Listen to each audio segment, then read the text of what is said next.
ശത്രുവിന്റെ ശത്രു മിത്രം. അഫ്ഗാനിസ്ഥാനിലെ താലിബാനോട് ഇന്ത്യക്ക് അങ്ങനെ വലിയ താല്പര്യമൊന്നുമില്ലായിരുന്നു.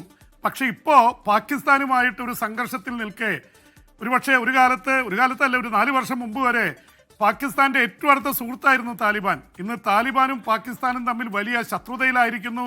കഴിഞ്ഞ ദിവസമാണ് പാകിസ്ഥാൻ പോയി 2 സ്ഥലങ്ങളിൽ, കാബൂളിലും വേറെ സ്ഥലത്തും ബോംബിട്ടത്. അപ്പോൾ ആ ബോംബിട്ടതിൻ്റെ ഇടയിലാണ് ഇപ്പോൾ തിരിച്ചടി ആരംഭിച്ചിരിക്കുന്നു. പാകിസ്ഥാൻ അഫ്ഗാൻ അതിർത്തിയിൽ അഫ്ഗാനിസ്ഥാനിലെ താലിബാൻ സേന അടിച്ചിരിക്കുന്നു. അവിടെ 12 പാക് സൈനികർ കൊല്ലപ്പെട്ടുവെന്നും അവിടുത്തെ പ്രധാനപ്പെട്ട പാകിസ്ഥാന്റെ മിലിറ്ററി പോസ്റ്റുകൾ താലിബാൻ സേന പിടിച്ചു എന്നുള്ള വാർത്തകളാണ് വരുന്നത്. വലിയ ഞെട്ടിപ്പിക്കുന്ന വാർത്തകളാണ്. തീർച്ചയായിട്ടും പാകിസ്ഥാന്റെ ബോംബാർഡ്മെന്റ് ഉണ്ടാവും താലിബാന്റെ നേരെ. ഇതിനിടയിൽ എസ്കെയിൻ ഏറ്റവും ശ്രദ്ധേയമായ കാര്യം, താലിബാന്റെ ഏറ്റവും ശക്തനായിട്ടുള്ള വിദേശകാര്യമന്ത്രി അമീർ ഖാൻ മുത്തലക്കി അദ്ദേഹം എത്തിയിരിക്കുകയാണ്.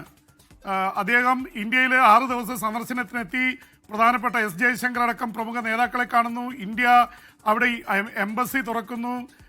ഭാവിയിൽ ഒരുപക്ഷെ അഫ്ഗാനിസ്ഥാനിലെ താലിബാൻ ഭരണത്തെ നമ്മൾ അംഗീകരിക്കുന്ന തരത്തിലേക്ക് പോകുന്നു. ഇതൊക്കെ കാണിക്കുന്നത് പാകിസ്ഥാനെ ഒറ്റപ്പെടുത്താൻ അഫ്ഗാനിസ്ഥാനുമായിട്ട് ഇന്ത്യ കൂട്ടുകൂടുന്നു. അതിൽ ആശങ്ക പ്രകടിപ്പിച്ചിട്ടുണ്ട് പാകിസ്ഥാൻ പറഞ്ഞു, ഇന്ത്യയുമായിട്ട് എന്തർത്ഥത്തിലാണ് താലിബാൻ കൂട്ടുകൂടാൻ പോകുന്നത്?